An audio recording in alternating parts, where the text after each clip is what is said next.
네네.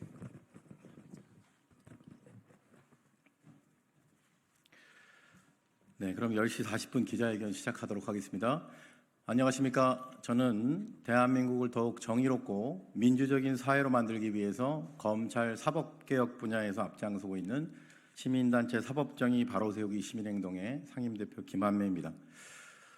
금일 오늘 저희 사세행에서는 한창민 의원실 3인당 대표이신 한창민 의원님과 함께 대한민국의 현대사회 가장 비극으로 남을 사건 중에 하나인 국민권익위 부패방지국장 현직 국장의 사망사건 관련하여 이 사건의 주요 관여자인 유철한 국민권익위원장에 대한 직권남용 등 혐의 공수처 고발 기자회견에 저희가 참여하게 됐습니다.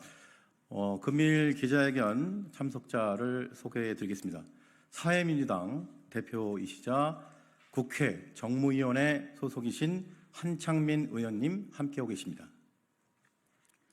그리고 이 사건을 국민권익위원장의 개인적 비리뿐만 아니라 비극적인 김 국장의 사망 관련해서 적극적으로 보도하고 계신 시민언론 뉴탐사의 선임 기자이신 강진구 기자님 함께하고 계십니다. 역시 뉴탐사의 권지현 기자님 함께하고 계십니다. 그리고 저희 사세양과 함께하고 계신 시민 대표자분 함께하고 계십니다.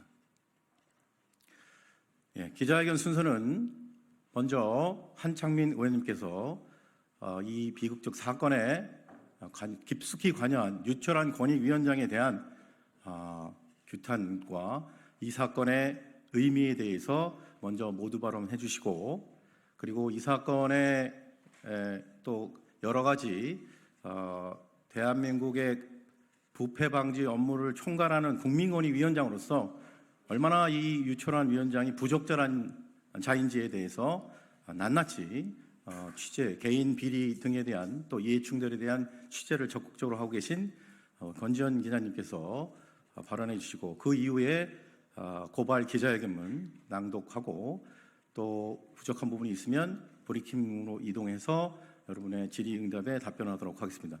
그러면 먼저 한창민 의원님께서 모두 발언해 주시겠습니다.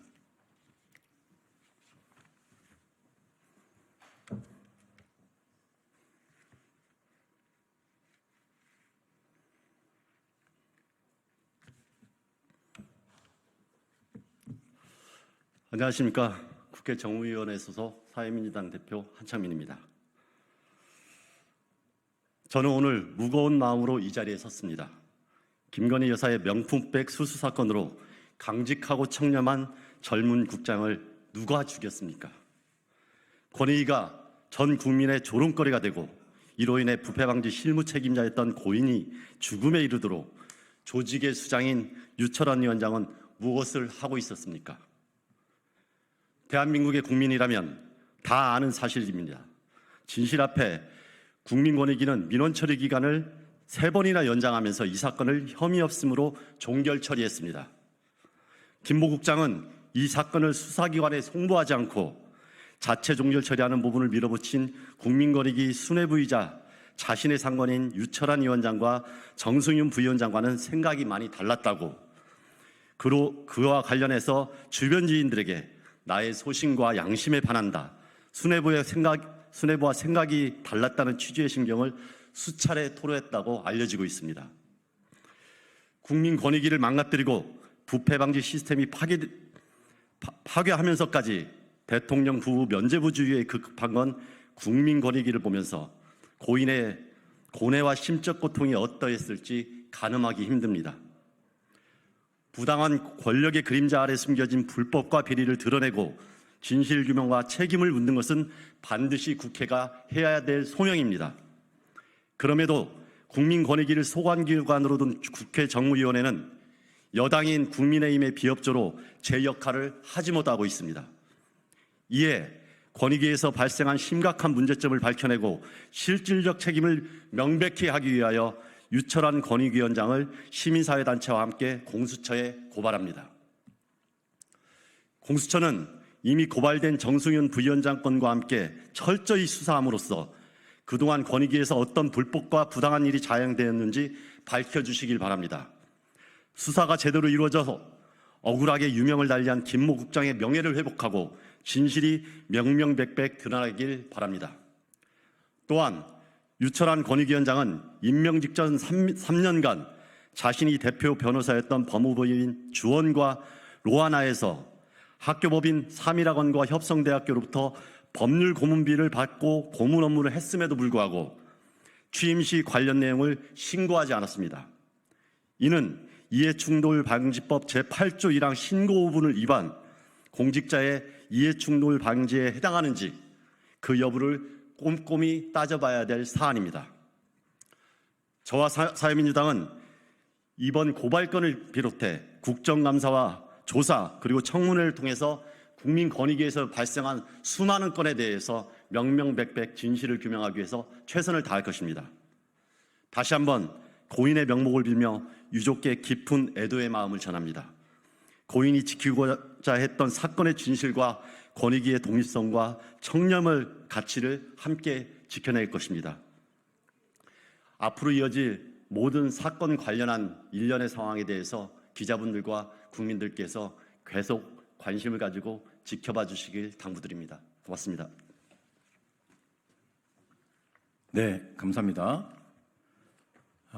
다음은 국민권익위원장으로서 대한민국의 부패 방지 업무를 총괄하는 기관장으로서 유철한 권익위원장이 얼마나 부적절한 인사인지에 대해서 개인적인 비리 부분까지 추적 취재하고 있는 시민언론 유탐사의 권지현 기자님으로부터 발언을 듣도록 하겠습니다.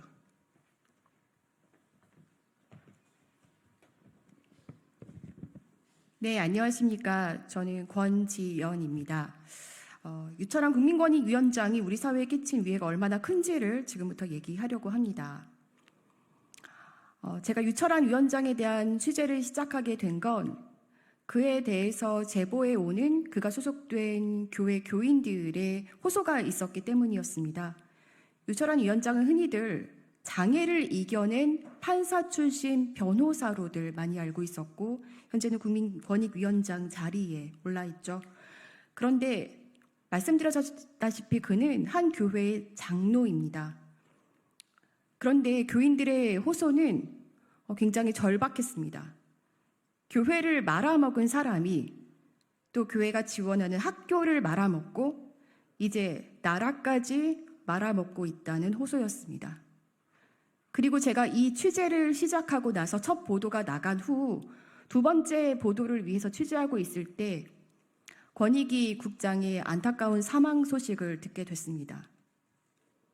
그들의 제보는 그냥 하는 말이 아니었던 것입니다. 유철한 위원장이 소속되어 있는 곳은 상동교회인데요. 남대문에 위치하고 있습니다. 스크린턴 선교사가 설립했고요.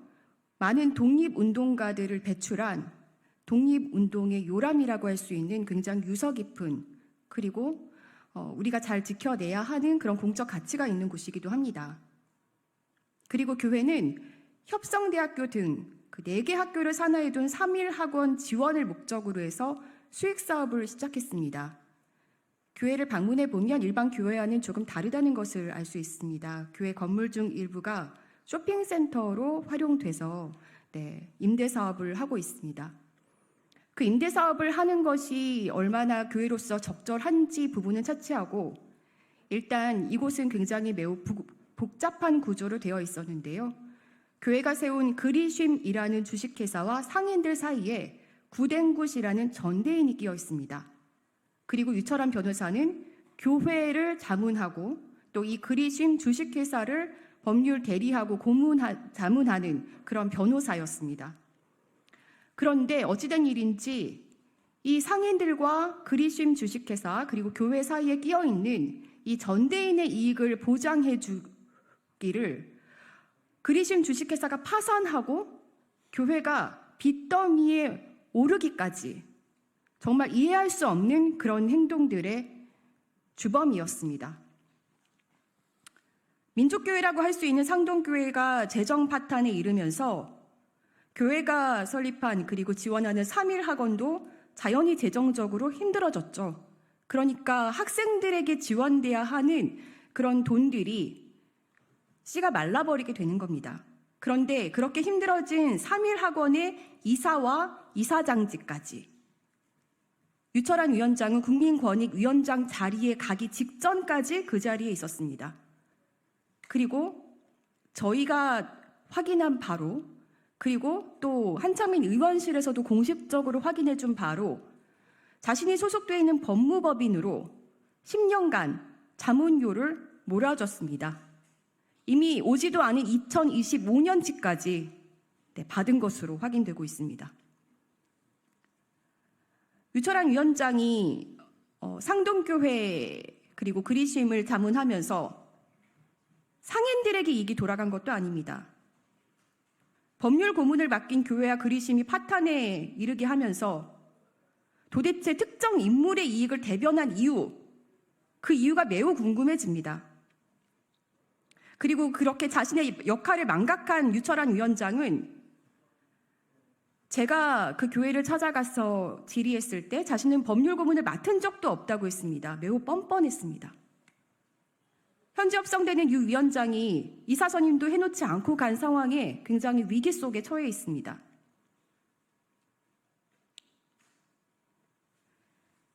유철한 위원장은 혹시 몇 년 후면 국민권익위원장직도 맡은 적이 없다고 말하는 거 아닙니까?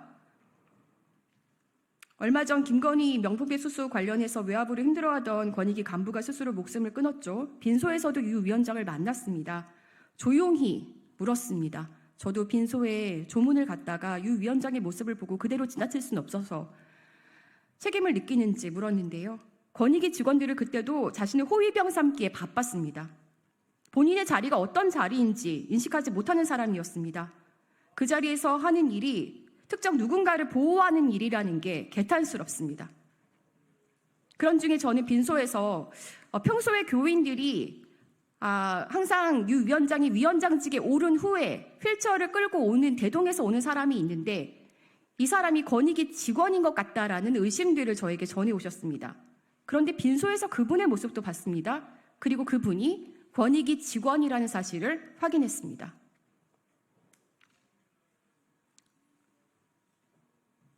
공무원도 사적으로 동원하고 자신의 위치도 망각하고 이런 분이 권익위원장에 올라서 정말 안타까운 목숨까지 앗아갔습니다. 저는 기자로서 유철한 위원장에 대한 다른 비위 사실들도 계속해서 철저히 취재하도록 노력할 것이고요. 많은 기자분들이 함께 관심 가져주시고 이 사안이 이제라도 조금은 더 정의로운 방향으로 결론 지어질 수 있도록 함께해 주셨으면 좋겠습니다. 네, 제 발언 여기서 마치고 유철한 위원장을 우리가 함께 고발하고 그리고 감시해야 하는 이유에 대해서 강진구 기자께서 좀 더 부연 설명해 주시겠습니다. 네, 안녕하십니까. 강진구 기자입니다. 시간이 많이 지체돼서 유철한 국민권익위원장의 오늘 기자회견을 주최하는 여러 가지 문제점 중에 가장 심각한 문제점들을 하나 저는 지적할까 하는데요. 유철한 국민권익위원장은 권익위원장이 되고 난 뒤에 국민권익위 소속 국가공무원을 본인이 사적으로 예배를 보는 자리에 본인의 휠체어를 끌게 했습니다. 이건 매우 심각한 부패 범죄라고 하지 않을 수 없습니다. 여러분들이 기억하시겠지만은 2015년도에 대한항공의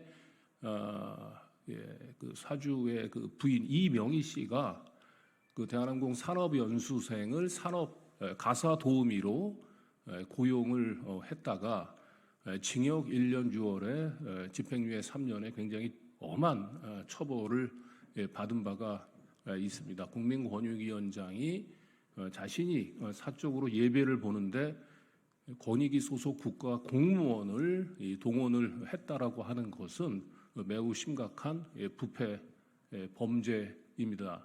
그리고 이 권익위 직원을 이렇게 휴일날에 교회 예배에 동원하는 과정에서 이 관련된 국가 권익위 인사팀이라든지 비서실 쪽에서 이런 부분들에 대해서 문제 제기는 없었는지, 이런 사실들을 알고도 이런 부패 범죄를 알고도 권익위 차원에서 아무런 문제가 없었다고 얘기한다면 이것은 유철한 국민권익위원장을 넘어서 권익위 전체의 심각한 모럴 해저드에 빠져 있음을 보여주는 사례라고 하지 않을 수 없습니다. 반드시 이 부분들은 규명이 되고 책임을 물어야 할 것으로 판단됩니다. 네, 그러면 빠르게 기자회견문 낭독하도록 하겠습니다. 국민권익위 부패방지국장 사망사건 관련 유철한 국민권익위원장 직권남용 등 혐의 공수처 고발. 기자회견문. 강직하고 청렴한 젊은 국장을 누가 죽였는가? 부패방지 시스템 파괴하면서 대통령 부부 면죄부 주기에 급급한 건희 권익위에 김 국장은 죽음으로 저항했다. 2022년 9월 13일 영부인 김건희는 아크로 비스타 지하에 위치한 코바나 컨텐츠 사무실에서 재미동포 통일운동가인 최재형 목사와 면담하면서 300만 원 상당의 명품백을 수수했습니다. 2023년 12월 19일 시민단체 참여연대에서 이 사건을 청탁금지법 위반으로 국민권익위원회에 신고하면서 권익위에서의 민원 절차가 개시되었습니다. 그런데 국민권익위는 영부인 김건희 명품백 수수 사건 관련한 민원 처리 기한을 3번 연장하면서 이 사건을 6월 10일에서야 청탁금지법상 공무원 배우자 처벌 규정 미비 등을 사유로 자체 종결 처리한다는 발표를 강행했습니다. 2024년 8월 8일 국민권익위에서 이 사건 실무 책임자였던 김모 부패방지국장은 세종시 소재 자신의 자택에서 스스로 극단적 선택을 한 채 숨진 채 발견되었습니다. 국민권익위의 이 사건 종결 처리와 관련하여 김모 국장은 대통령 부부에게 유리하게 이 사건을 수사기관에 송부하지 않고 자체 종결 처리하는 처분을 밀어붙인 국민권익위 수뇌부이자 자신의 상관인 유철한 위원장과는 생각이 많이 달랐고 그와 관련하여 주변 지인들에게 나의 소신과 반한다. 수뇌부와 생각이 많이 달랐다는 취지의 심경을 수차례 토로했다고 보도됐습니다. 아울러 유철한 국민권익위원장은 2024년 1월 11일 취임했는데 임명 직전까지 3년간 자신이 대표 변호사였던 법무법인 주원 및 로하나에서 법률 고문을 대가로 학교법인 3일 학원 및 협성대학교로부터 수천만 원의 법률 고문비를 지급받았음에도 불구하고 이를 이해충돌방지법 제8조에 따라 신고하지 않았으며 취임 이후에는 자신이 장로로 있는 기독교 감리교회 교단 소속 상동교회에 출석할 때 국가공무원인 국민권익위원장 소속 부하 직원 이모 직원을 사적으로 대동한 사실이 있습니다. 이에 다음의 혐의로 피고발인 유철한을 공수처에 고발합니다. 1. 직권남용 권리행사 방해의 점. 반부패 총괄 및 국민고증 처리기관인 국민권익위의 위원장은 국가와 국민 전체의 권익을 위해 국민권익위를 살아있는 권력의 부당한 영향력으로부터 막아내고 정치적 중립과 직무 독립성을 지켜내야 할 막중한 책무가 있습니다. 또한 장관급인 국민권익위원장은 헌법과 관계법령에 어긋나지 않도록 국가와 국민에 대하여 봉사하는 자세로 자신의 직무 권한을 절제하여 행사해야 합니다. 그런데 피고발인 유철한은 살아있는 권력인 대통령 부부가 연루되어 반부패 총괄기관인 국민권익위에 접수된 청탁금지법 위반 신고 사건과 관련하여 대통령 부부에게 면죄부를 줄 목적으로 자신의 부하이자 권익위 내에서 반부패 업무 실무 책임자인 김모 반부패국장이 심리적 압박을 이기지 못하고 스스로 극단적 선택을 할 정도로 영부인 김건희 명품백 수수 사건을 수사기관 송부 없이 자체 종결 처리를 강행하는 등 자신의 직무 권한을 함부로 남용한 혐의가 있습니다. 사망한 김모 권익위 부패방지국장은 20년 가까이 권익위에서 부패방지 업무를 담당했고 부패방지와 관련한 논문을 쓸 정도로 부패방지 분야에서 전문가였으며 강직하고 청렴한 공무원으로 동료로부터 인정받아 왔습니다. 그런데 그런 김모 국장이 주변 지인들에게 나의 인생을 부정당한 것 같다 등의 말을 했을 정도로 정신적 고통을 감내하지 못하다가 끝내 스스로 극단적 선택을 한 것입니다. 김모 국장은 상관이자 국민권익위원장인 피고발인 유철한이 대통령 부부에게 면죄부를 줄 목적으로 청탁금지법 위반 사건 종결을 자신의 소신과 양심에 반하게 강행하자 극심한 정신적 고통을 견디지 못하고 스스로 죽음을 선택했습니다. 결국 피고발인 유철한은 살아있는 권력인 대통령 부부에게 면죄부를 줄 목적으로 국민권익위를 정치적 중립과 직무 독립성을 파괴하면서 대통령실에 대한 조사를 방해하고 수사기관 송부 없이 종결 처리를 강행하는 등 자신의 직권을 함부로 남용하여 김모 국장 등 부하 직원들이 자신의 소신과 양심에 반하는 의무 없는 일을 하게 하였으므로 직권남용 권리행사방해죄의 죄책을 져야 마땅합니다. 아울러 피고발인 유철아는 엄연히 국민의 혈세로 급여를 지급받는 국가공무원이자 국민권익위원회 위원장실 소속 공무원을 국민권익위의 공적인 업무와는 아무런 연관이 없는 사적 목적의 행사, 종교활동에 동원하여 자신의 휠체어를 밀게 하는 등 자신의 부하 직원에게 의무 없는 일을 하게 하였으므로 역시 직권남용 권리행사방해죄의 죄책을 져야 마땅합니다. 2. 공무원의 이해충돌 방지법 위반의 점. 피고발인 유철아는 2024년 1월 11일 국민권익위원장에 취임했는데 임명 직전 3년간 자신이 대표 변호사였던 법무법인 주원 및 로하나에서 학교법인 3일 학원 및 협성대학교로부터 법률 고문비를 지급받고 고문 업무를 했음에도 불구하고 이를 신고하지 않았으므로 공직자의 이해충돌 방지법 위반의 죄책을 져야 마땅합니다. 이에 비처럼 피고발인을 고발하오니 법 앞에 평등이라는 헌법 규정이 국민의 한 사람인 현직 장관급 국민권익위원장에게는 달리 적용되어 형사사법 시스템에 대한 국민의 신뢰를 더욱 붕괴시킨 일 없도록 피고발인 유철환의 혐의에 대해 철저히 수사하고 엄중히 처벌하여 주기를 사법정의를 바라는 수많은 국민을 대신하여 강력히 촉구하는 바입니다. 2024년 8월 19일 사법정의 바로서여기 시민행동. 이상으로 기자회견 낭독을 마치고 시간이 지체되었으므로 기자회견을 마치고 바깥으로 이동해서 질문 주신 기자분들의 질문을 받도록 하겠습니다. 그러면 이것으로 기자회견 마치도록 하겠습니다. 함께해 주신 여러분 감사합니다.